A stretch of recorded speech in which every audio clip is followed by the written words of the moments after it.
When Qi Lianzhou and my lifelong crush were both trapped under the debris, he chose to save my crush. I died in that earthquake, reincarnated back to when I was 17. I did not accept Qi Lianzhou's confession this time. Instead, I ran towards the boy covered in wounds without hesitation, crying. I threw myself into his arms. I won't let anything happen to you again. Behind me, Qi Lianzhou looked pale as death. Why? Don't you like me this time? In truth, he was mistaken. I had never liked him from the start. Hey, deskmate, be my girlfriend. Qi Lianzhou confessed to me just like I remembered, dressed in his school uniform. He blocked my path with his motorcycle, his eyes rebellious. It was just after school, and the school gate was crowded with students. Everyone turned to look, except Qi's proposal. Miss Cheng, yes, Qi truly has feelings for you, Qi Lianzhou's friends teased from the side.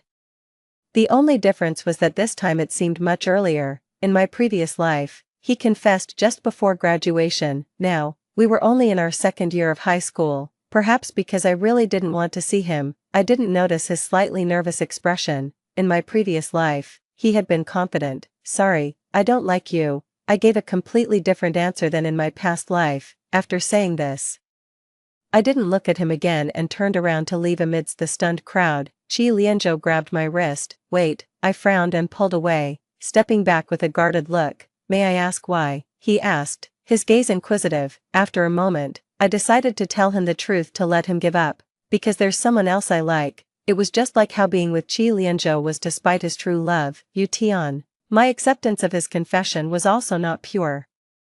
It was because he resembled Song Duo in some ways. During the 3 years I was with Qi Lianzhou, he never touched me because he was in love with Yu Tian. It saved me the trouble of avoiding too much physical contact with him. Over those years, I just kept being nice to him, hoping that his face would always carry a smile. That way, it felt as though I could see Song Duo smiling through him. But now things were different. Song Duo was still alive. To me, Qi Lianzhou was just a stranger.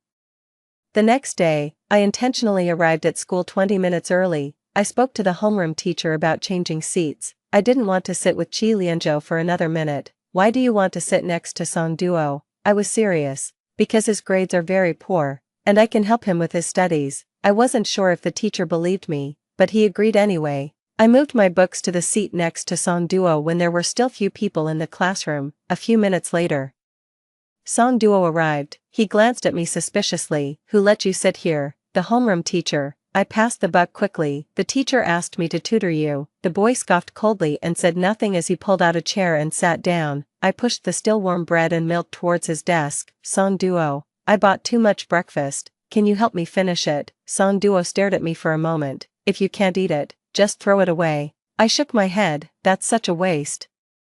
What's that to me? His voice carried a cold edge. I knew he had noticed. I had deliberately brought him breakfast. Song Duo's household only had his grandmother, who had a meager income. To save money, he seldom ate breakfast, yet, for my sake, he would save up several days' worth of meal money to take me to a newly opened couple's restaurant. He would even race cars and sign life and death agreements with others to pay for my medical expenses, eventually dying on that desolate mountain.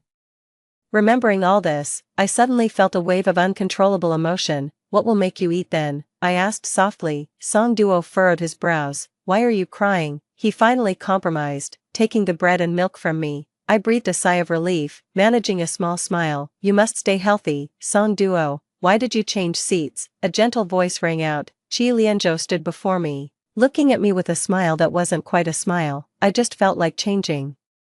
I couldn't even bother to make up an excuse to appease him. Whispers of astonishment spread around us. Qi Lianzhou was recognized as the most handsome guy in school. His grades, appearance, family background, and flamboyant personality attracted a host of admirers. Yet, I had willingly moved away from him. Some people's gazes clearly conveyed their thoughts of me being ungrateful. Ching Sui, if you're unhappy about something, you can tell me. If you think you're too far from the blackboard, we can move up front together. I shook my head. I just don't want to sit with you anymore. Qi Lianzhou's smile stiffened. Come out, let's talk. Okay, he said, grabbing my wrist. Friend, talk if you want to talk. No need for hands. Song Duo slowly spoke up. He was probably the only one in school who didn't regard Qi Lianzhou highly and could stand up to him. Qi Lianzhou's smile faded. What does this have to do with you? Song Duo chuckled. I suggest you let go of her hand. Qi Lianzhou scoffed. his tone dripping with mockery. Before he could insult Song Duo further, I had already freed myself from his grasp. Of course, it concerns him. I looked up at Qi Lianzhou. I like him. He has every right to be involved in my matters. The air went silent. Qi Lianzhou let out a ridiculous laugh. Ching Sui, don't joke like that. Yeah, one of Qi Lianzhou's followers chimed in mockingly. You're rejecting Brother Zhou for him. Song Duo, used to such remarks, merely scoffed quietly. I stood up, facing the follower with a smile. What's wrong with him? What right do you have to look down on Song Duo? Aren't you just a bully in school because you suck up to Qi Lianzhou? Turning to Qi Lianzhou, I continued, I said I don't like you, and I meant it. Can you stop bothering me? Even if you're the favored son of heaven, it has nothing to do with me. Is it a crime not to like you? Qi Lianzhou's expression darkened completely. The atmosphere was tense. He glanced at Song Duo as if looking at a dead man, then his gaze returned to my face. After a moment, Qi Lianzhou resumed his calm and composed smile. He spoke to me gently. It's my fault, I was too anxious. I scared you yesterday, didn't I? Let's pretend I didn't say what I just said. You can sit back here whenever you're ready. He probably didn't want to hear what I had to say next. He turned and went back to his seat. A girl, emboldened by Qi Lianzhou's seemingly peaceful demeanor, blushed and mustered the courage to approach him. Can I sit here? I can't see very well from the back. Before she could finish, Qi Lianzhou kicked the empty desk next to him with a bang. He turned to the girl with a smile. Who the hell are you? I silently watched everything unfold. Qi Lianzhou was still the same. His manners and upbringing were only superficial. Once someone offended him, the fragile facade was instantly shattered. I pulled myself out of these thoughts, and as I turned my head, I met Song Duo's gaze. He seemed to have been watching me for a while, using me to avoid Qi Lianzhou. I paused, puzzled. Why would you think that? Then it quickly dawned on me. I'm sorry, it's my fault you didn't feel my affection. Classmate Song. I looked at him earnestly. I really do like you. Do you like me then? He casually turned his head away. No, I don't. Liar. In a past life, he had clearly told me he had liked me for a long time. I understood his concerns. He probably thought I was just saying it casually. I nodded. So, what would make you like me? Song Duo scoffed. I'll never like you. He then put on his hoodie in an irritated manner, giving off a keep-away vibe. I wasn't discouraged in the slightest. I have lived through the future and seen everyone's true heart.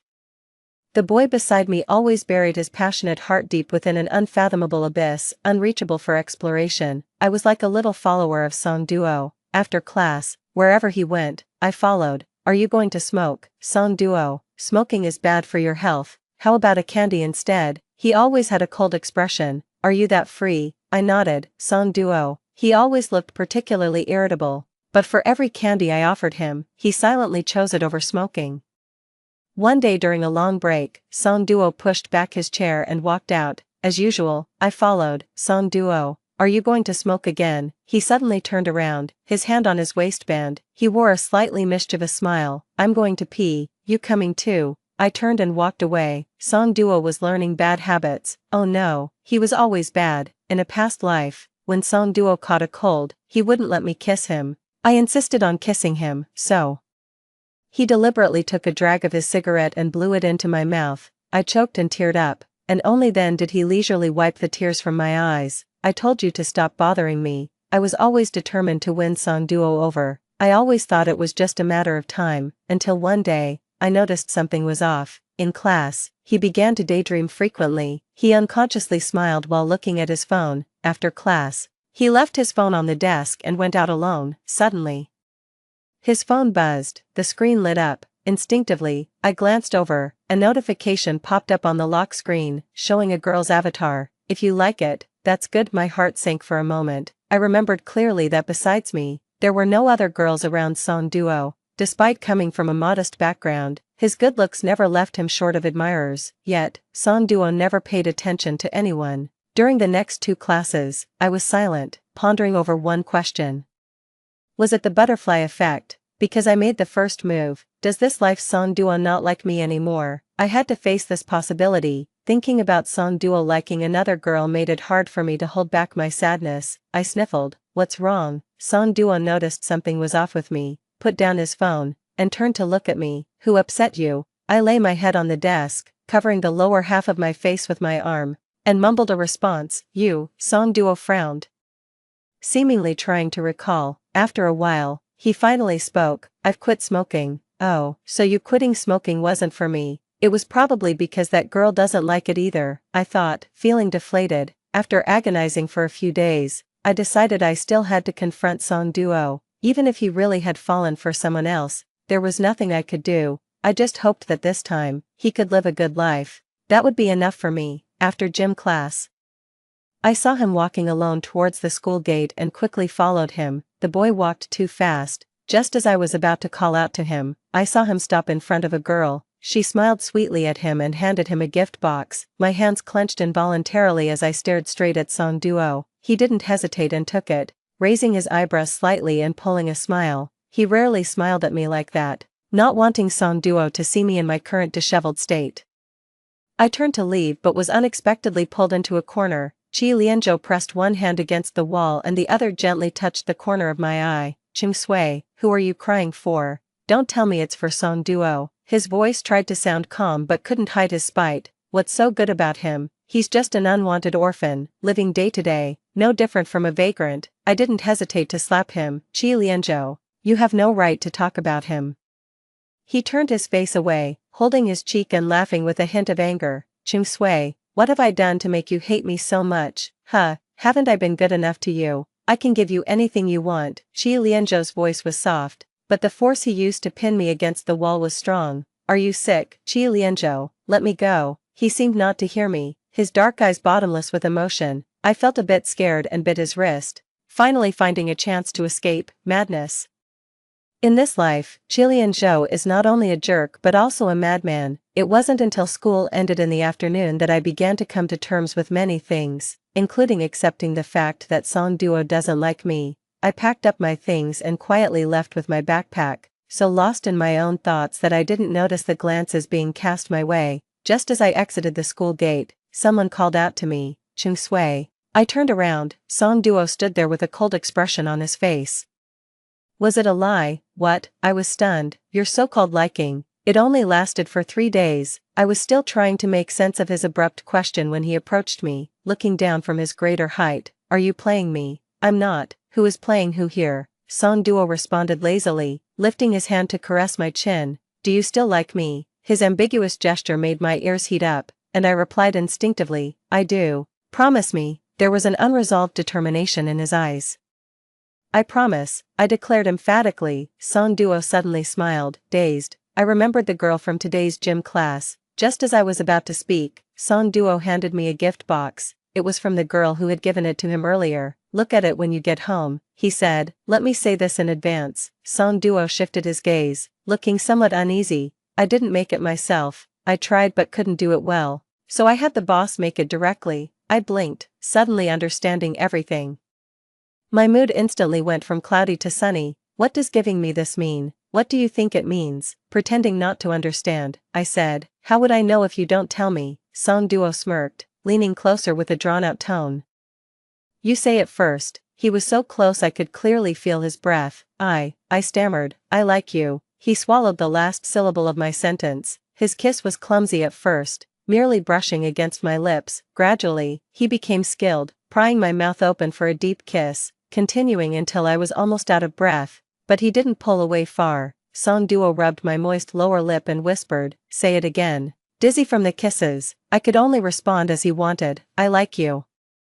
After I spoke, he kissed me again, this time with much more expertise. I don't know how much time passed before Song Duo finally let me go. He looked at me earnestly, eyes filled with sincerity. I was still waiting quietly for him to continue when a harsh screeching sound of brakes filled the air. A bright yellow supercar charged towards us. No, to be precise, it was heading for Song Duo. The moment the headlights flared up, I saw the person inside, Chi Lianzhou. His eyes held a fanatical madness, driven by a determination to kill Song Duo. Just before the collision, Song Duo quickly pulled me back and narrowly avoided the impact. "Are you okay?" I clung tightly to Song Duo's sleeve, inspecting him from head to toe, interrupting him. "How are you feeling? Are you hurt? Did you hit anywhere?" Song Duo looked deeply into my eyes, surprised by my exaggerated reaction. After a few seconds, he pulled me into his embrace, his hand gently stroking the back of my head. "I'm fine.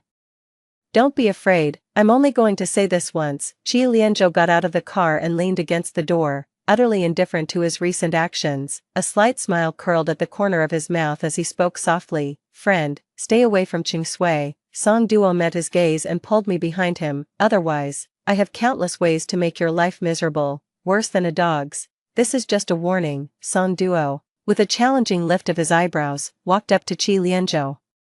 And who do you think you are? He was even more arrogant than Qi Lianzhou. Qi, don't try your threats on me. The next second, Song Duo grabbed Qi Lianzhou by the collar and slammed him against the car door, towering over him with a detached look in his eyes. Be more careful when you drive next time. You scared my girlfriend. Qi Lianzhou, struggling to stand, looked somewhat disheveled. You're looking for death. Before he could finish, the sound of police sirens neared. I stepped in front of Qi Lianzhou, driving without a license and nearly causing an injury. Save your warnings for after you get out, I said. Had the police car not already arrived, I truly wanted to slap Qi Lianzhou. Perhaps I was too caught up in the joy of being with Song Duo at the moment. I failed to notice the near madness in Qi Lianzhou's eyes as he watched us walk away, a clear sign of his crumbling sanity. The next day, Qi Lianzhou didn't show up at school, giving me a rare sense of relief. When I sat down, I purposely lifted my arm to show off the bracelet. Last night, I had opened the gift box from Song Duo. It was a bracelet, likely custom-made, with a silver wheat sheaf embedded in the middle. Sui, for wheat sheaf. I unconsciously smiled as I looked at the bracelet in my palm. The wheat sheaf was exquisitely realistic. No wonder Song Duo mentioned that despite his attempts, he couldn't perfect it. Seeing my reaction, Song Duo raised an eyebrow and propped his forehead, watching me. Do you like it? I nodded vigorously. I love it. I love anything from my boyfriend. I knew this was the best gift he could offer at the moment. Regarding the price, all I could do was keep silent. Showing any concern about the cost would only dampen the mood for both of us. Song Duo lazily chuckled and lifted his hand to pinch my earlobe. As the classroom buzzed with noise before morning self-study began, our corner was filled with a different, spreading tender atmosphere. Out of the corner of my eye, I saw a girl approaching. Remembering she had asked me several questions before, I pushed Song Duo's hand away. Just a moment, then, turning with a smile to the girl, you wanted to ask, could you please make way? I asked, bewildered as I stood up. The girl, her face flushed and eyes sparkling, looked eagerly at Song Duo. Song Duo, I baked some extra cookies yesterday.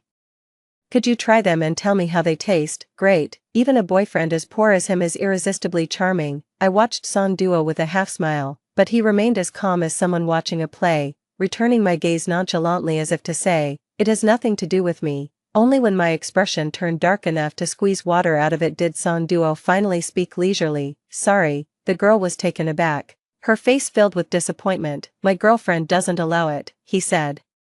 Glancing at me, following his gaze, the girl looked at me, hesitated for a moment as she understood the situation, and then left with an embarrassed expression without saying a word. You know, even when you grow old, that face of yours will never look tame. I teased Song Duo carefully. More than that, he replied shamelessly, even in death, this face will be unforgettable. Believe it or not, I stiffened, feeling a chill run through my veins as the words of Qi Lianzhou from a past life echoed in my mind. He stood in front of my hospital bed with a cold tone. Song Duo lost. He died in a car crash on the mountain, but I promised him, win or lose, that I would provide enough money for your surgery. You can return to school once you're well. It seems I've grown too complacent recently, underestimating the cause of Song Duo's death in my past life, in my previous life.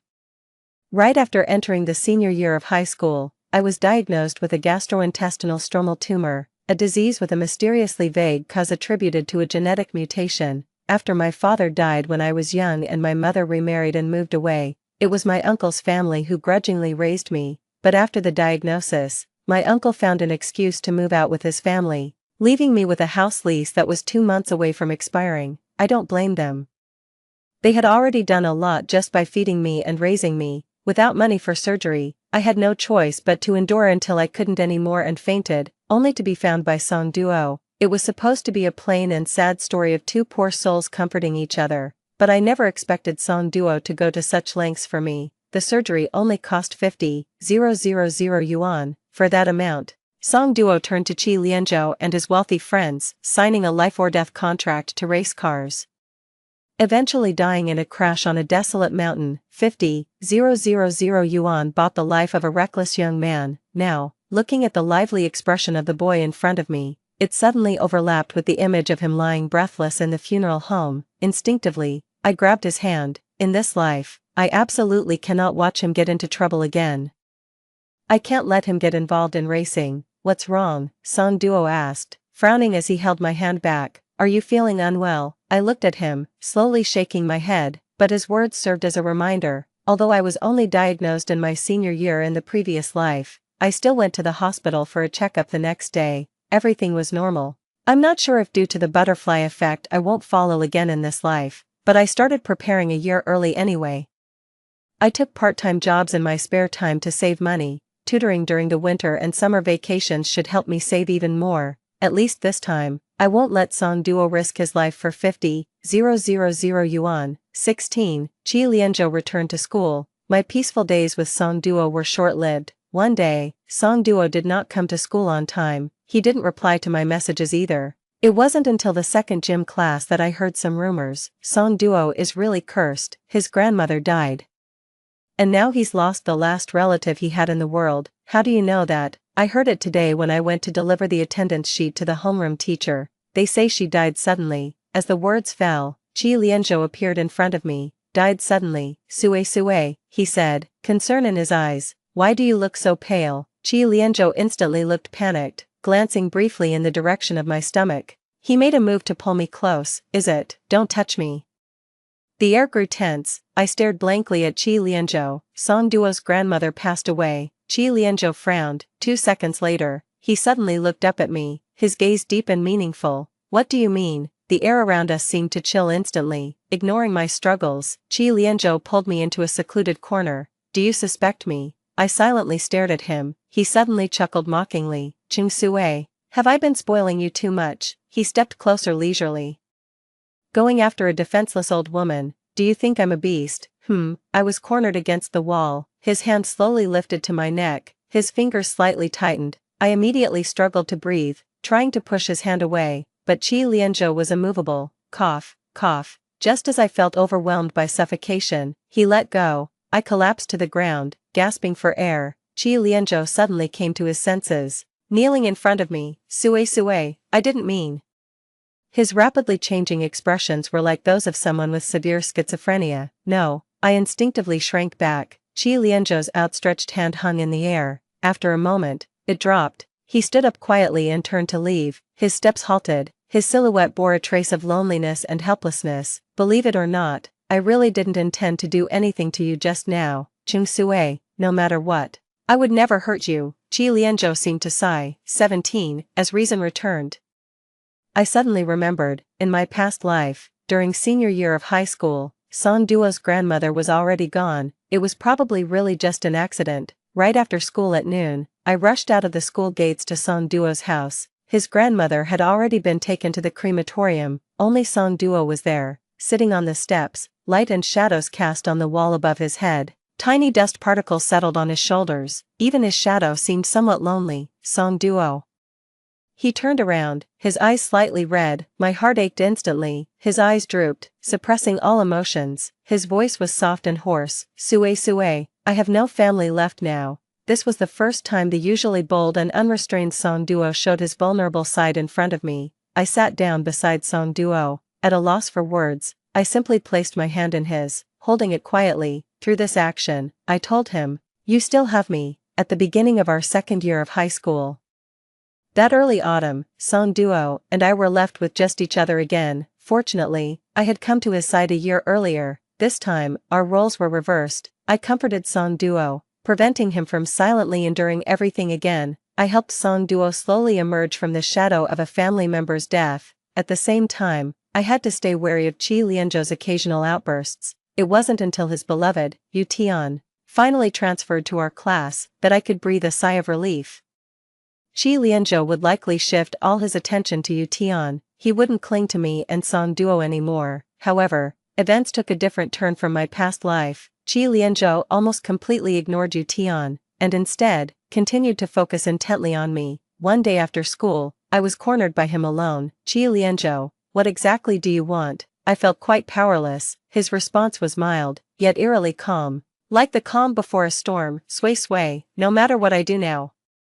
It seems I can't change your determination to be with him, but do you believe that I have a feeling that you two won't last long? Sooner or later, Song Duo will no longer be a barrier between us, and you will ultimately be mine. I had a suspicion deep down, but I dared not think too much about it. Later, not long after advancing to our 3rd year, my suspicion was confirmed. I wasn't the only one who had been reborn. Qi Lianzhou had been reborn too, in the 2nd term of our 2nd year.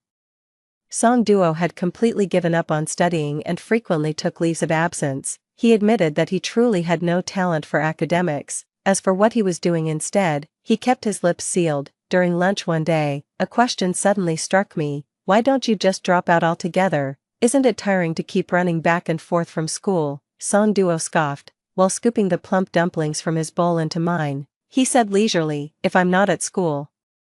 What would you do if that Chi guy starts pestering you? I found myself unable to refute. In the time that followed, I noticed that Song Duo frequently had new injuries before the old ones had healed. I knew that if I asked Song Duo, he wouldn't say anything, so I decided to follow him the next time he went out. Brother Duo, another batch came in today, all assembled goods. They don't look safe. Song Duo, dressed in his racing suit and holding his helmet, came out. How would we know without trying? These rich kids are generous with money, but I can't risk my life testing these assembled cars. Maybe you should earn this money instead. Brother Duo. Song Duo didn't say much, just about to put on his helmet and get into the racing car. Song Duo, I finally spoke up. He stopped in his tracks. After 2 seconds, he put down his helmet and turned to walk towards me, watching Song Duo approach. The realization hit me too late. Despite my best efforts to change things, it seemed to have little effect. Song Duo had still ended up involved in racing during our 2nd year. By some twist of fate, I can't describe the feeling I had when I saw Song Duo walking out in his racing suit. It was a sense of desolation, heavier than resignation. A profound silence. It felt like a long unresolved matter had finally reached a conclusion. Even if the outcome was less than satisfactory, I still chose to endure and go with the flow. Song Duo started school late and is now 18, with a driver's license. He repeatedly promised that he wouldn't keep testing new race cars for others forever. He said he'd stop as soon as he saved enough startup capital. Sometimes, when I finished my homework early, I would go to the club and wait for Song Duo to go home together. Yet, there were moments when seeing him in his racing suit briefly made my heart flutter. On that Saturday, on the way to the club with Song Duo, how much more do you need to save before you can stop testing cars? I sighed. Song Duo pulled my hand into his pocket. 50,000 more. I stopped in my tracks. That number sounded all too familiar. What's wrong? Song Duo also stopped and casually stroked my cheek with his hand. Sometimes I feel like you're weighed down by heavy thoughts, but when I ask, you don't say anything. Suddenly coming back to my senses, I reached for his shoulders and tiptoed to give him a kiss. It just seems like a lot of money. As it turned out, my concerns were valid. Upon entering the club, it was busier than usual. Brother Duo, there's a race today, no rush for testing. I looked up to see the person surrounded by a crowd. Qi Lianzhou. I couldn't help feeling anxious and began pulling Song Duo to leave. Stop, a boy's voice rang out calmly. I ignored it, wanting only to take Song Duo away, but this time, it was Song Duo who stopped himself. Sway sway, his tone was light. Why do you always try to hide me from him? I was stunned. From the beginning, I had always looked at things from the perspective of someone who had seen the future, just blindly trying to keep Song Duo away from Qi Lianzhou, but I had ignored how Song Duo felt. In his eyes, I was acting out of fear because I thought he was inferior to Qi Lianzhou. Before I could speak, Qi Lianzhou scoffed, because she knows you're nothing. He casually tossed his helmet, his eyes brimming with mirth. She's afraid I'll kill you. Do you get it now? Qi Lianzhou, what is this? I really wanted to slap him. Are you bullying others because you can, relying on his family background to bully others recklessly, in a way? Describing Qi Lianzhou as bullying others because he can was not wrong. No, who are you to talk to Brother Qi like that? People in the club who flattered Qi Lianzhou tried their best to show off in front of him. Song Duo lifted his chin and looked at that person. Are you looking for trouble? Huh. Song Duo was well known in the club for his fearless money-making. The man dared not provoke Song Duo and shut up sullenly. Qi Lianzhou still wore a smile after I scolded him. His gaze stayed on me. But he spoke to the man from before, she can scold. I frowned. Chi Lianzhou's voice suddenly softened. Sway sway, this is the first time in 2 months you've spoken to me directly, weirdo. It was the first time I saw someone getting excited by being scolded. Have you heard from the club that you're really short on money? Song Duo snorted with a laugh but didn't respond. Chi Lianzhou raised an eyebrow, feeling lucky. He threw 2 stacks of bills on the bar. 50,000 for 1 round. Whispers of astonishment spread around the room. Under normal circumstances, the most one could win from a race around the mountain was 5,000. Chi Lianzhou was offering 10 times that. Song Duo propped his chin up, lifting his eyelids slightly. Let's hear your terms. Chi Lianzhou lit a cigarette with a smile. Through the swirling smoke, I could almost see the excitement in his eyes. Reach the finish line within 15 minutes. The air went suddenly still. The club's record time was 19 minutes. 15 minutes was simply impossible. Chi Lianzhou was practically sending Song Duo to his death on that mountain. A chill ran down my spine. The truth I had always been reluctant to admit was now unveiled before me. 50,000, a car race. Such coincidences were almost too aligned with a past life. Chi Lianzhou, like me, had returned from another life. This time, he wanted history to repeat itself. To have Song Duo die on that desolate mountain again. I took a deep breath and reached for Song Duo's hand. Can we just leave, please? Song Duo looked down at me, unmoving. I'm begging you, Song Duo, let's just go. My words were rushed and desperate, barely holding back tears. Sway sway, I cut him off. Don't say anything, just come with me, please, don't agree to it. I'm begging you. Song Duo pulled me into his arms. I sobbed quietly, unsure what to do. He whispered soothingly in my ear, Sway sway, this is the last time. After this, I'll never race again. No, Song Duo, don't go. Suddenly, a loud crash interrupted us. I looked up from Song Duo's embrace. A shattered helmet lay at Chi Lianzhou's feet. How much longer will you hug? Huh? Song Duo rubbed the back of my head. Wait for me to return. There was no room for negotiation. With the 50,000.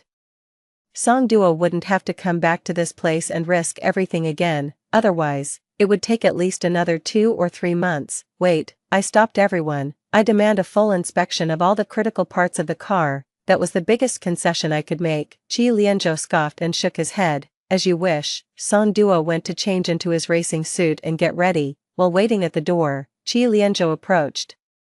You want an on-site car inspection? Afraid I'm out to harm him. My gaze pierced through him as if trying to see right through him. Chi Lianzhou, if anything happens to Song Duo, I will fight you with everything I have. I was so calm it scared even myself. Song Duo was taking a desperate gamble. So was I. I knew it wasn't just for the 50,000. Part of it was because he refused to show weakness against Chi Lianzhou. Chi Lianzhou's smile stiffened. Ching Sui.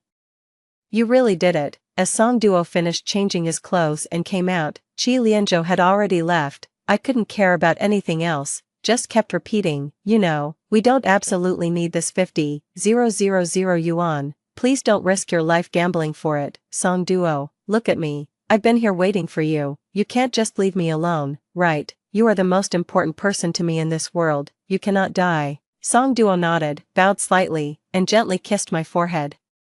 I know, I thought, it really is different. This 50,000 yuan isn't just life-saving money anymore. Song Duo would not gamble his life for it. What I didn't expect was that Chi Lianzhou would suddenly decide to participate. Both cars started at the same time, leaving only a roar behind. 15 minutes is just the length of a few songs, but for the first time, it felt incredibly long. The race was broadcasted live. Chi Lianzhou's car was close on the tail of Song Duo's but never managed to overtake. The competition was thrilling, everyone's eyes glued to the monitors. At the 14th minute, I finally saw Song Duo's car. Chi Lianzhou was still behind him, tried a few times to overtake, but Song Duo blocked him each time. The finish line was in sight, and Chi Lianzhou became restless. The roaring grew louder as he sped up dramatically on the last bend. Damn, is Chi going crazy? Overtaking on a bend is both an opportunity and a risk. The last stretch of the road was out of the camera's view. Everyone gathered at the finish line, watching intently. Who do you think will win? Chi, probably. With that overtaking move, I think so too. The broadcaster's tone, initially serious, suddenly became excited. Damn, this exclamation echoed around the venue. Then, a car appeared in everyone's view. 3 seconds later, a sprint, it was Song Duo. He finished in 14 minutes and 57 seconds. He got out of the car, threw his helmet onto the passenger seat, his black hair slightly damp, his eyes exceptionally bright. "What are you staring at?" Song Duo teased me with a cocky smirk. "Your boyfriend won." I rushed into his arms, my tense nerves finally relaxing at that moment. "Yes, you won." The thing I had been most worried about since my rebirth had finally passed. Still, worried about whether Song Duo was scratched. I immediately pulled him towards the changing room. "Ching Sui." Behind us, Qi Lianzhou's voice broke out for the first time in a desperate tone. "Are you completely ignoring me now?" I hadn't just ignored the voices behind me. Qi Lianzhou's attempt to overtake had failed, resulting in him scraping against the mountain wall. He probably got slightly injured, but what does that have to do with me? I didn't want to deal with that madman. But Song Duo had had enough. He turned around, quickly walked up to Qi Lianzhou, grabbed his collar, and delivered a clean punch. Qi Lianzhou leaned against his car, preventing a fall. "Last warning, stay away from my girlfriend." I remembered the scenes where he made things difficult for Song Duo and couldn't help but walk over, looking at the disheveled boy. "I hate you, Qi Lianzhou," I said, exasperated. "Stop bothering me, you're making me feel like—" I paused, searching for the right words. "A mangy dog, it's really off-putting." Qi Lianzhou looked at me for a long time, uncharacteristically choosing not to argue this time. "Fine." His eyes lowered, concealing any emotion. "I get it," he said, his voice somewhat hoarse. After a moment, Qi Lianzhou silently straightened up, leaning on his arms, and walked away with a limp. I watched him for a couple more seconds. Somehow, I had a feeling, this time, Qi Lianzhou had truly let go. Song Duo had managed to gather enough funds and decided to formally drop out as soon as his senior year of high school started. He began to get very busy. Sometimes, he would force himself to pick me up from school, and the exhaustion was clearly visible under his eyes. Qi Lianzhou disappeared from my life for a long while. The next time I heard about him, he had been hospitalized for a long time. He must have some strange illness. Even the doctors can't figure out what it is. But he's getting weaker by the day, I was told. Just then, I received a call from Qi Lianzhou. After a moment's hesitation, I answered. "You remember everything, don't you?" I asked, knowing since I found out that Qi Lianzhou was also reborn, he would eventually suspect me. "Yes," I replied. I thought he might ask me to visit him, but instead, we just chatted casually over the phone. "Ching Sui, did you ever actually like me?" His voice was so emotionless, he already knew the answer. Yet he asked anyway. "Yes, that day at the club, my friend said Song Duo's profile looked somewhat like mine, and I figured it out immediately." "Ching Sui, you saw me as a stand-in, you deceived me for 3 years. Hearing his accusatory tone, I couldn't help but laugh. "Aren't you the same? Didn't you confess to me because I resembled you, Tian?" There was silence on the other end for 2 seconds. Then, Qi Lianzhou's voice, weaker than before, came through. "Yes.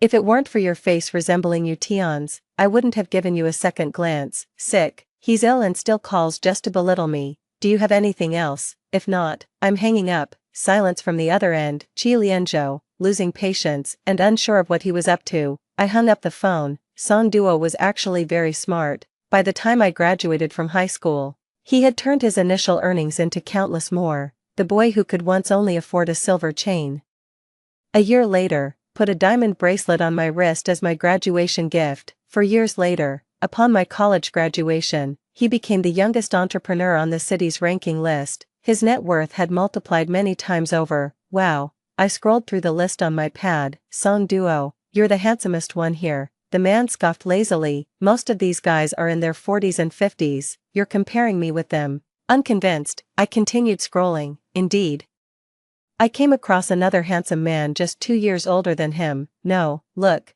this one is just 2 years older than you, and he's handsome too. He looks like a polished scoundrel." Song Duo came over, pulled the tablet from my hands, and stopped my browsing. "That's enough." Then he bent down and picked me up, his face expressionless. "It's time to sleep. I should have known better than to believe you." Song Duo's idea of sleeping was never just sleep.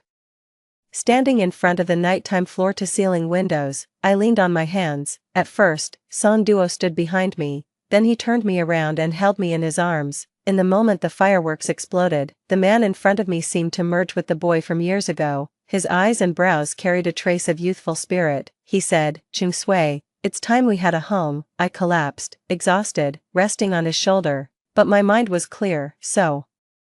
I wrapped my arms around his neck and whispered in his ear, Then let's get married. The quiet night outside the window settled my long turbulent heart at that moment. This was the ending I had waited 2 lifetimes for. Extra story. Do you have anything else? If not, I'm hanging up. Chi Lianzhou was about to speak when a suffocating sensation hit his chest. Chi Lianzhou, Chung Sui urged from the other end of the phone. He couldn't utter a word, lying on the hospital bed gasping for air. The call ended without him being able to say another word to her. He knew he was about to die. It was a pity he hadn't had the chance to properly say goodbye to Chung Sui. There's no such thing as a free lunch in this world. The same goes for being reborn. No one gets to live again for free. It was a life-for-life exchange. Chung Sui's chance to be reborn was bought by Chi Lianzhou with his own life, after Chung Sui died in the earthquake.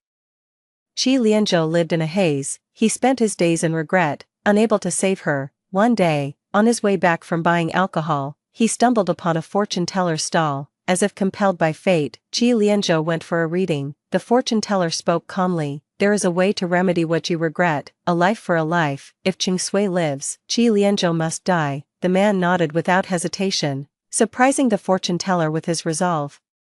Perhaps it was his determination that softened the fortune-teller's heart a bit. He then gave Chi Lianzhou a chance to be reborn, but only for a year. After a year, he would die of a sudden illness. I frowned, stepping back with a wary look. So, he rushed to confess his feelings to Chung Sui, cherishing every second he spent with her. But things didn't go as hoped. In this lifetime, Chung Sui didn't want him, or perhaps, she had never truly liked him. After realizing he was just a stand-in, Chi Lianzhou, despite his leg injury, drank a lot. While drunk, he wanted to call Chung Sui to confirm his suspicions, but instead, he became even more cowardly. He passively avoided confronting the issue. As death approached, Chi Lianzhou suddenly saw many things in a new light. Initially, after being reborn, he wanted to eliminate anyone who coveted Chung Sui. Now he thought again, it didn't matter, he was about to die. To go after Song Duo, who would look after her then. Chi Lianzhou felt his body deteriorating.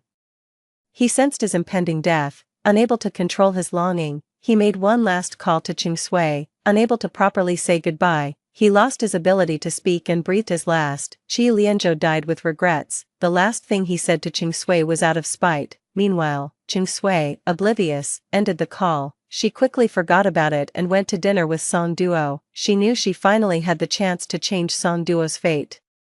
But she would never know that this opportunity was exchanged for by Chi Lianzhou with his life. Story 2. The day after I accepted the confession from the man of my dreams, I found myself transported 10 years into the future. Upon opening my eyes, a child with big, grape-like eyes timidly called me Mom. Later, I found our wedding photo in a dusty storage room. To my surprise, the groom in the photo wasn't the man of my dreams, but him.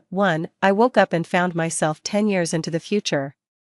Lying in an unfamiliar bed, as I lay there, bewildered and unsure of what to do, suddenly a small figure darted into the room. I immediately pretended to be asleep, lying still on the spot. Footsteps approached slowly, and then a soft little hand touched my forehead. The child's young voice babbled on about recent meals and playtimes, while I was trying to figure out my relationship with this child. His next words shocked me into opening my eyes. He said, "Mom, you've been sick for several days now.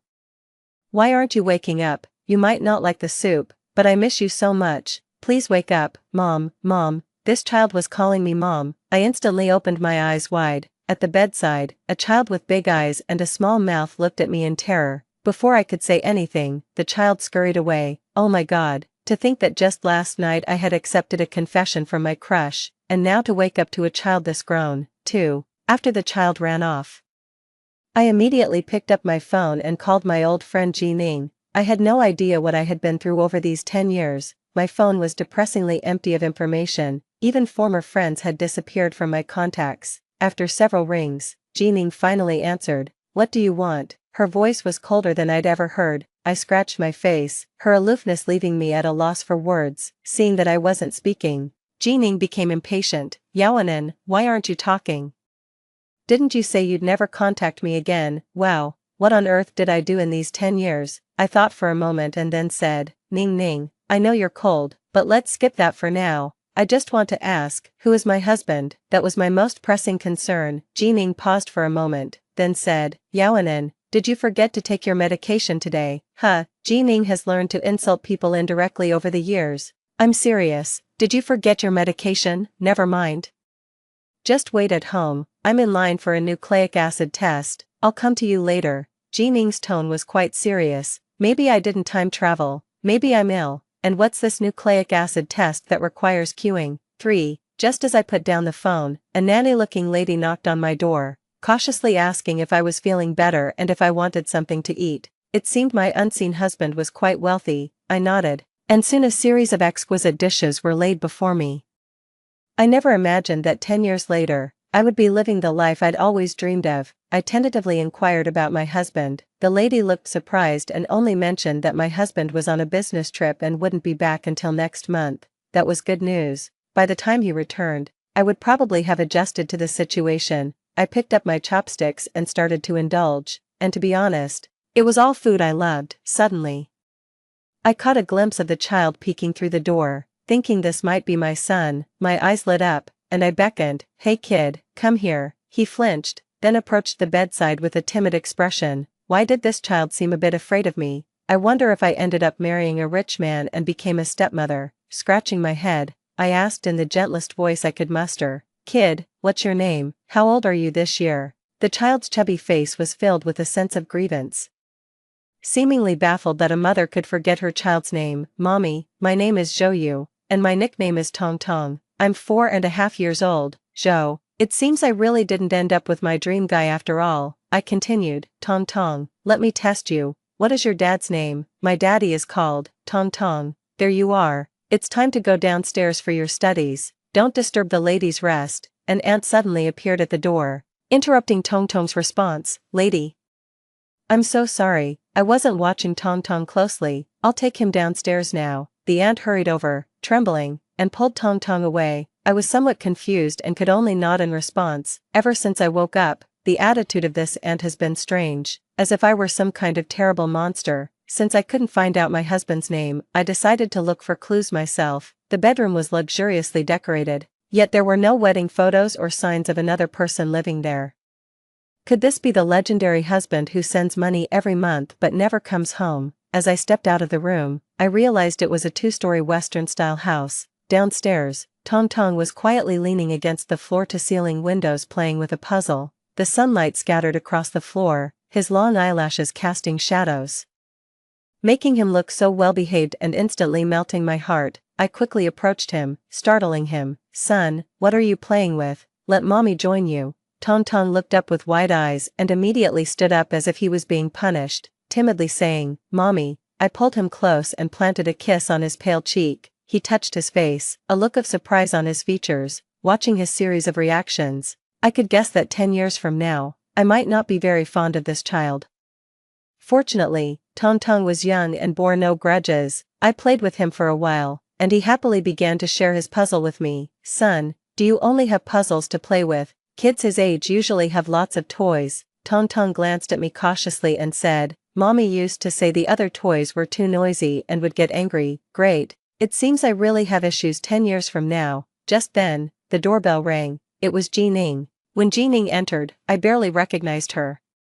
Was this the tomboyish childhood friend I knew? Not only had she grown out her hair, but she also sported large wavy curls and her makeup was impeccably done. I exaggeratedly widened my eyes and said, "Gorgeous, who are you?" Jining rolled her eyes at me. Tong Tong, however, seemed very familiar with her, immediately running up and calling out, "Auntie G." Jining patted Tong Tong on the head and said to me, "Let's go upstairs to talk." I quickly led her back to the bedroom and before she could start, I relayed everything from the beginning. After listening, Jining frowned and scrutinized me, delivering a soul-searching question. "How do you know you've time-traveled, and not just lost your memory?" "Ah, that, I remember the last meal I had before time-traveling was tomato beef stew in the school cafeteria, fragrant. I remember that 2 days before I crossed over. I had just taken an exam and I still remember the questions. If I really had amnesia, it's unlikely I would remember such details for 10 years. Jining raised an eyebrow but remained silent. She understood me as well as she knew herself. Feeling a bit embarrassed, I pursed my lips and said, "Well, the day before, I had just accepted Jiangji's confession." Jining's smile drooped suddenly, and she let out a cold chuckle. Then she rattled off everything that had happened over the past 10 years.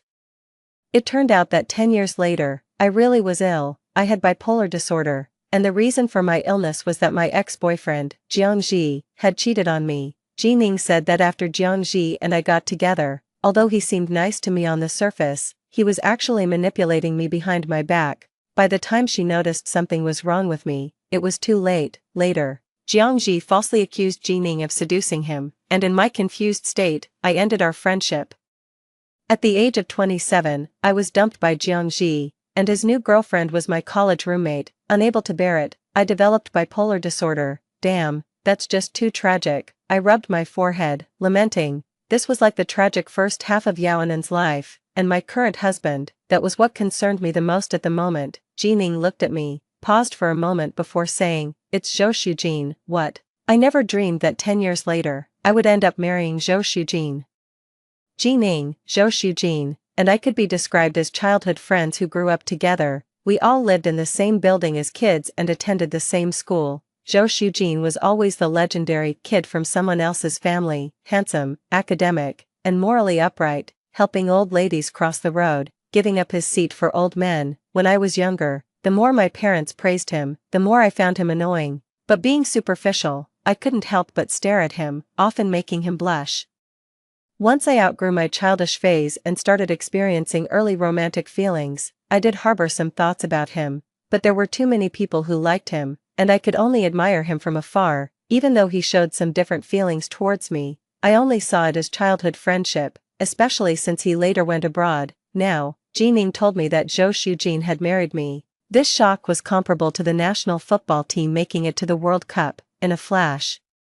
Another question crossed my mind. Old Ning, Tang is 4.5 years old this year, and Jiangji and I broke up when I was 27, so who is Tang's father? Jining looked at me uncomfortably and said, "We had fallen out at the time, so I could only gather information about you through others. I heard, you and Zhou Shujin were caught in bed by Jiangji, but honestly, I don't know about Tang." The amount of information was overwhelming. My CPU was overloaded, meaning I might have been pregnant with someone else's child when I married Zhou Shujin. This guess made my vision go dark. No wonder there were only traces of my life in the room. Zhou Shujin probably despised me. Since that was the case, why would he agree to marry me? Wait, that doesn't make sense. Ning, Jiangji cheated. How could Zhou Shujin and I end up being caught by him, even if I could do such a thing? Zhou Shujin wasn't that kind of person, Jining said. I'm not clear on the details.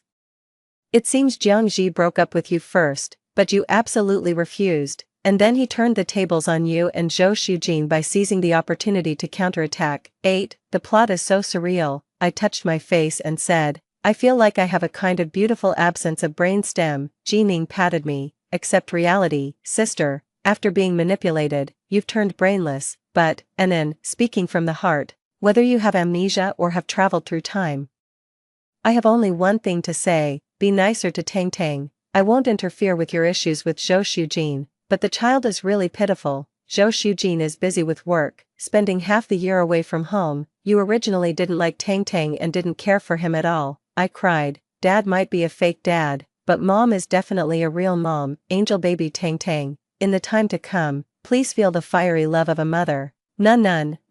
I had just finished making a checklist for a motherhood plan.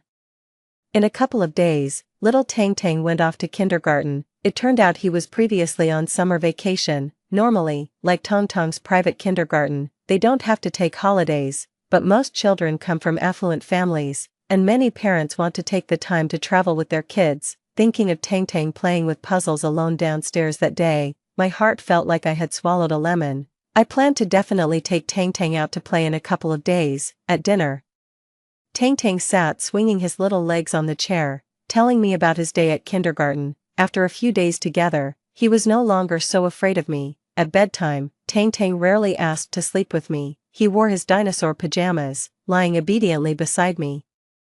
Mom, tell a story. I took the book and made up a story. Once upon a time, there was a Snow White prince. After hearing the story, Tang said with a smile, Tang is the Snow White prince, Mom is the princess, and Tang will marry Mom in the future. I teased him, but Mom has Dad. Alas, Tang can't marry Mom. Unexpectedly, just as I finished speaking, Tang's mood suddenly dropped. Right, ever since I traveled here, I've never heard Tang bring up Zhou Shujin. Could it be that Zhou Shujin hasn't been good to him? So I tentatively asked, "Don't you like Dad?" Tang Tang shook his head frantically. "I like Dad. It's just," his look became cautious, clearly indicating that it was me who didn't like Zhou Shujin. "That's hardly possible." 10. That day, after the aunt took Tang Tang to school, I started to organize some junk. Unexpectedly, I found a wedding photo in the corner of the storage room. In the photo, my expression was wooden, like a soulless puppet. While Zhou Shujin, although smiling, had a trace of melancholy in his eyes, it was so unflattering that I instinctively wanted to flip the photo over. But then I heard a clang. A small box that was tucked behind the photo fell to the ground. Curious, I opened it to find Tong Tong's birth certificate, a note I had once passed to Zhou Shujin in class, and a love letter. It was from 16-year-old Zhou Shujin to 16-year-old Yaoanin. In that moment, I couldn't quite identify my feelings. It felt like a dish of vinegary bitter melon, full of sourness and regret. The love letter was 16 years overdue. I stared blankly for a long while before nonchalantly putting it back in its place. 11. At the kindergarten gate, teachers were leading groups of little ones. It seems children have a special ability to spot their parents in a crowd instantly. When Tang Tang saw me, his eyes lit up, and he waddled over like a little duck. Looking up, his little face flushed. He said, "Thank you, Mom, for coming to pick me up." My heart instantly melted. "From now on, Mom will come to pick you up from school every day. Can you also drop me off that morning?" I firmly shook my head. "Sweetie, Mommy can't get up early in the morning." Just then, a little girl ran over and asked me, "Auntie, are you Zhou Yu's mom?" I nodded. The little girl looked me over and complimented, "Auntie, you are so beautiful. But why haven't you ever picked up Zhou Yu before? His classmates say you don't like him." Before I could reply, Tang Tang clenched the corner of my clothes, slightly annoyed, and said, "Don't talk nonsense, my mom loves me." The little girl looked at me and then at Tang Tang, seeming a bit at a loss. I quickly calmed them down. After returning home, I noticed that Tang Tang seemed a bit down, so I bought him a lot of snacks that I love and promised to give him a big gift for his birthday. Tang Tang looked at me with anticipation and said, "That's great, Dad also said he would come back." Oh dear, I just saw a love letter today and wasn't sure how to face Zhou Shujin yet, and he's coming back already. That evening, I planned to follow the motherly duties checklist and help Tang Tang take a bath, but he absolutely refused. Blinking his big eyes seriously, he said, "I have my privacy, Mom doesn't, and I'm almost 5 years old, I can wash by myself." I pinched his chubby little hands and said, "Really? Shampoo might get in your eyes and hurt, and you are still only 4.5. After hesitating for a moment, Tang Tang decided to accept his mom's help, but he blushed and covered himself throughout the process. Soon, it was Tong Tong's birthday. He was more excited than ever. Unfortunately, the weather was not kind. Just after noon, it started to pour heavily. Zhou Shujin was supposed to arrive by afternoon flight, but it was uncertain if he could make it on time. So I called Tang Tang over to open his presents as he eagerly looked out the window. I had prepared 5 gifts. Hoping to make up for the previous neglect of his birthday, Tang Tang, still a child, quickly became engulfed in the joy of his new toys. When Zhou Shujin entered, I was playing with Tang Tang in an electric toy car. "Mom, it's my turn. You said just a little while. Be good, son, Mommy will play a bit longer." Hearing the door, we instinctively looked towards it. Outside was a pouring rain, and Zhou Shujin arrived, his suit mostly wet. Tang Tang excitedly ran to him calling out, "Daddy." But he looked up at me, our eyes met across the room, and my heart pounded. Even though I hadn't traveled through time, it had been nearly 2 years since I'd last seen Zhou Shujin. I have to admit, him with glasses and his suit wet through was like a scene out of my dreams. Handsome man, glasses, wet suit, who would understand? I snapped back to reality and greeted him stammeringly. Zhou Shujin, however, took off his wet coat and came straight over to give me a hug. I was stunned. "Wasn't this moving a bit too fast?" he whispered in my ear. "Anan, I'm back." I resisted the urge to rub my ears and immediately hugged him back. After all, between husband and wife, how could it be taking advantage? Zhou Shujin had just changed his clothes and come downstairs. I scratched my face. The birthday song I had planned to sing was brewing in my mind for a while, but I never opened my mouth to start. Tang Tang keenly glanced at me, then looked at his dad, then he loudly made a wish.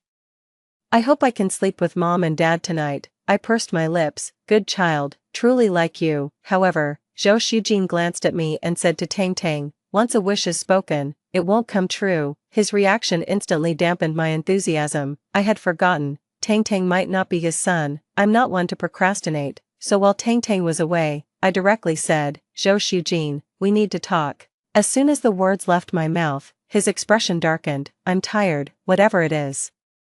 We can talk about it tomorrow." He had just hugged me when he entered, and now he turned around with a cold expression. "When I take a shower later, I'll just unplug your water heater." From the next day, Zhou Shujin began avoiding me. Every day when I got up, he had already gone to work. "What time do you wake up?" In the coffee shop, Jining looked at me suspiciously. I touched my nose. "Waking up at 9 isn't that normal?" Jining asked me if I liked Zhou Shujin. I sipped my coffee, disguising my emotions. Initially, when Jiangji pursued me, I agreed because he was considerate, handsome, but the feelings for Zhou Shujin were different. Jining rolled her eyes. "If you ask me, it's all Zhou Shujin's fault. If he wasn't so secretly troubled, there wouldn't be any issues with that jerk." Yes, she's right. Rather than blaming oneself, it's easier to disparage others. I was about to continue chatting with Jining when suddenly my phone rang. 20 minutes later, I was at the kindergarten gate. The reason was simple. I was called in as a parent. In the office,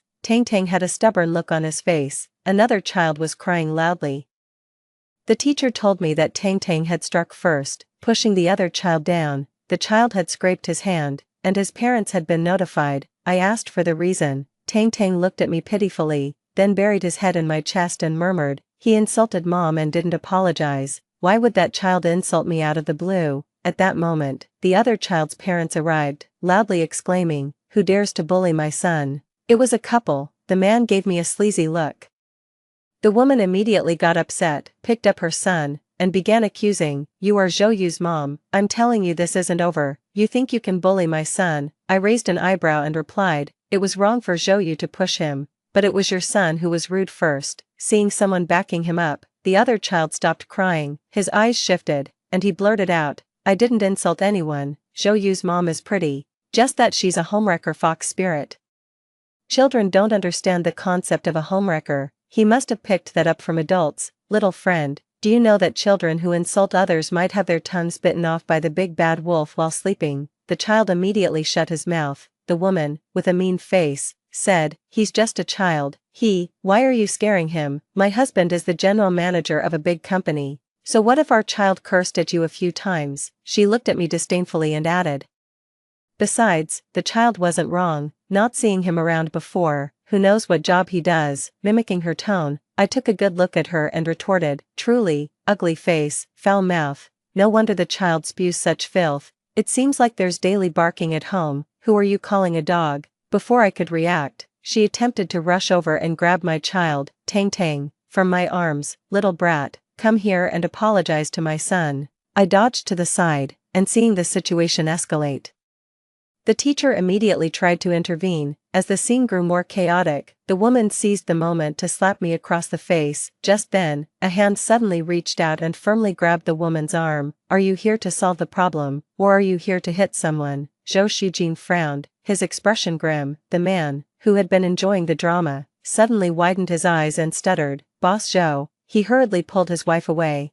Starting to apologize frantically, Zhou Shujin remarked, "What a coincidence, it's Mr. Chen." It turned out that this so-called general manager of a big company was just a supplier that Zhou Shujin's company was currently negotiating with. He was known for his questionable lifestyle, and his wife often cursed everything at home, leading their child astray. Zhou Shujin raised his hand, interrupting them. Mr. Chen wasn't so cooperative just now, and rather than solving anything, it seemed more like he came to watch the show. Had I not intervened, my wife would have been slapped. "I heard it was Zhou Yu who pushed your son. Let's have him checked at the hospital. We will cover all medical expenses, but before that, shouldn't Mr. Chen and his family apologize to my wife and son?" The couple immediately started nodding and bowing. I disliked their behavior in front of the child, so I took Tang Tang and left. Upon arriving home, I thought it was a good time to talk with Zhou Shujin. He immediately said, "I have to go back to the company."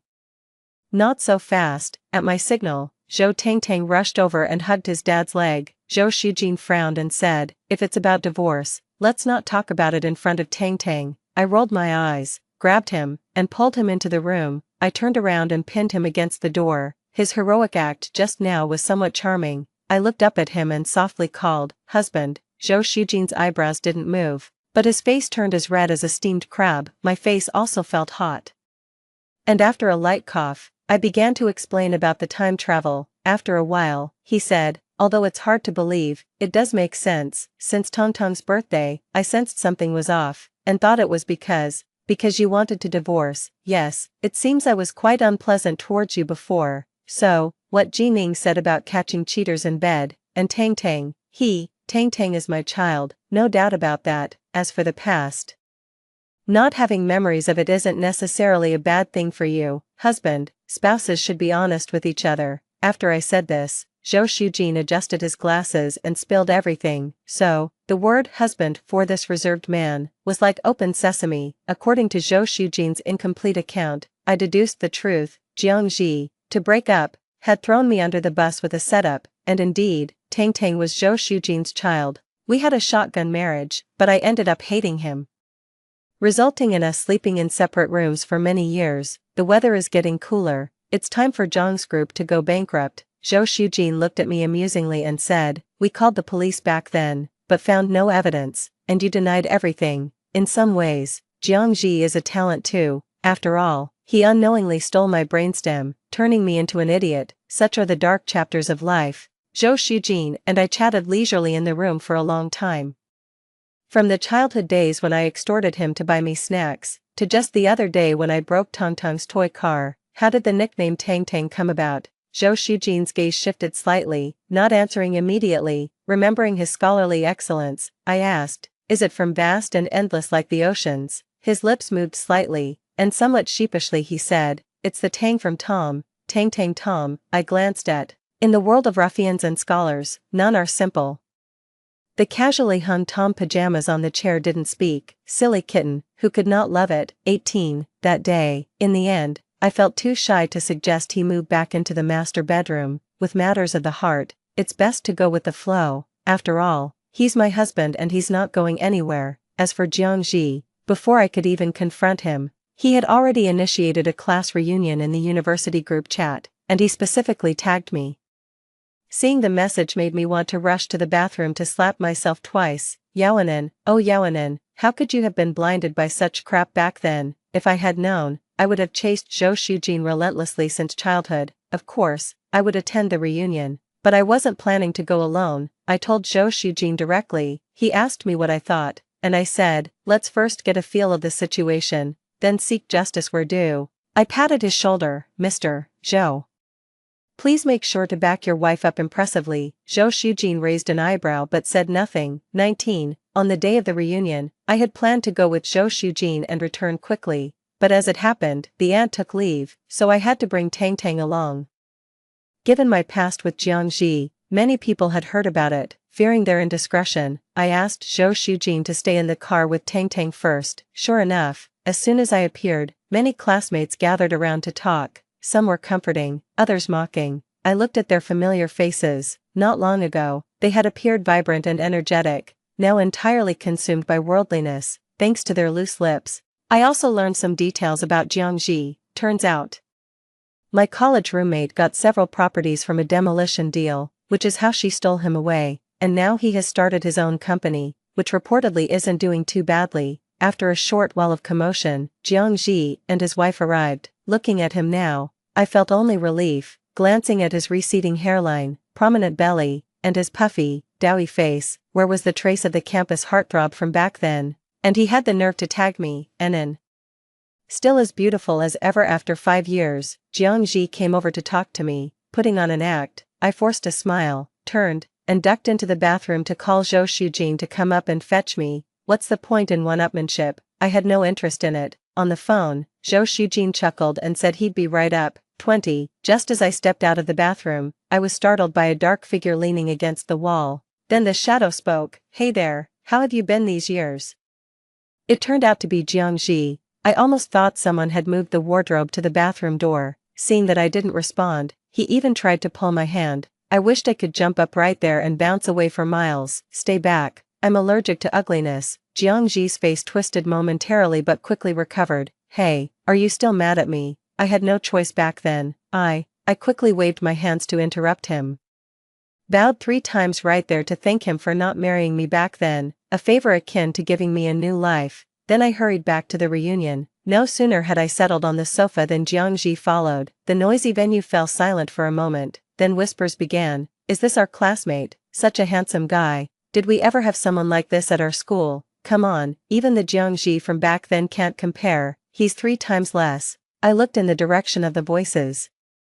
Zhou Shujin had arrived. I breathed a sigh of relief and hurried over to cling to his arm. Let me introduce you, this is my husband. Since Tang Tang was still waiting for us in the car, Zhou Shujin and I made a brief appearance and then left. Looking at Jiangji and Zhou Shujin standing together, they looked like they were from different generations. I thought to myself, there really are no grievances that can't be overcome in this world. As we were going downstairs, Zhou Shujin jokingly asked if the face-slapping drama I had prepared was cancelled. Pretending to be overwhelmed by alcohol, I gently rested my head on his shoulder and whispered softly, we've already won. 21. The evening breeze on a summer night is always so gentle. I suggested we just leave the car here and take a walk as a family. Under the dim streetlights, Tang Tang hopped and jumped, loudly singing, loving you. I walk alone through dark alleys. I looked at Zhou Shujin beside me, whispered a few words into his ear. His eyes sparkled as he turned to look at me, his expression mirroring Tang Tang's. Smiling, I took his arm and pointed to a public electric bike ahead. Honey, I'm tired, let's ride that home. His expression, so gentle moments ago, suddenly became indescribable. Glancing at the little dress I was wearing, he asked, are you sure? I blinked. Zhou Shujin, with a resigned expression, took off his suit jacket and tied it around my waist. Then, wearing his shirt, he took Tang Tang in front, and me in the back, and rode the electric bike. Tang Tang had never ridden an electric bike before. The air was filled with his joyful laughter. However, we didn't get far before a traffic cop stopped us, because it's a fine of 20 yuan for carrying passengers on an electric bike. Alas, in the end, we had to take a taxi home. 22. Later, after a long while, I saw Jiangji again. At that time I was taking Tang Tang out to snack on street food. Unwittingly attracted by the aroma of fried stinky tofu at the street corner, I scanned the QR code, only to find out that Jiangji was the one pushing the cart selling stinky tofu. He recognized me too, looked miserable, and rambled on about how his company's tax issues had caused most clients to leave, and the finance department had run off with the remaining funds. He had closed his company, yet was burdened with debt. In the end, this jerk even tried to pua me, but unfortunately, he no longer had his former capital. Suppressing my disgust, I said, don't worry, I'll definitely think of a way to help you once I get back. As soon as I walked away, I made a call. Hello, I'd like to report unlicensed business activity here. Watching as Jiangji's cart was confiscated by the city management, I shed tears of sorrow. Such a pity for my stinky tofu, bringing Tang Tang to eat junk food again. Just as Tang Tang and I were hiding in the crowd enjoying the scene, Zhou Shujin caught us red-handed. I chuckled, we haven't eaten anything, we're just here for the fun. Tang Tang quickly agreed, yes, Mom and I didn't eat any fried skewers, grilled cold noodles, or octopus balls. Tang Tang has always been a clever child. Zhou Shujin looked at us helplessly and said, next time you want to eat something, tell me, it's not clean outside. I nodded while ordering food. As the street lights began to glow, our family of 3 slowly walked home. Back to the present. Just a moment ago, I was cuddled up in Zhou Shujin's arms, talking about having a second child. The next second, I opened my eyes and was back in the dormitory. In my drowsy state, I even answered a morning call. Anan, baby, get up, your dear boyfriend is waiting downstairs hungry. I jolted awake and sat up in bed. Who is this greasy man possessed by someone else? Ah, I remember now. It's the scumbag Jiangji. Just thinking about his face 10 years from now makes me lose my appetite for 3 days, so I rushed downstairs and dumped him in front of everyone. Then I called Zhou Shujin. The phone rang for a while before he answered, his voice husky, and then he fell silent. Remembering that I had just officially announced my relationship with Jiangji last night, I cleared my throat and asked, Zhou Shujin, visible from afar, yet separated by a wall as high as a city, what did you mean by that post on your moments this morning? Zhou Shujin's breathing hitched but he didn't speak. I rolled my eyes. Typical brooding man. I'll give you one chance, no questions asked, just answer me. Do you want to have a relationship aimed at marriage with me? Yaoanen, I like you, always have. so why didn't the love letter reach me? You knew. I knew 10 years later, because that day I heard you say in the classroom that you would never like Zhou Shujin in this lifetime.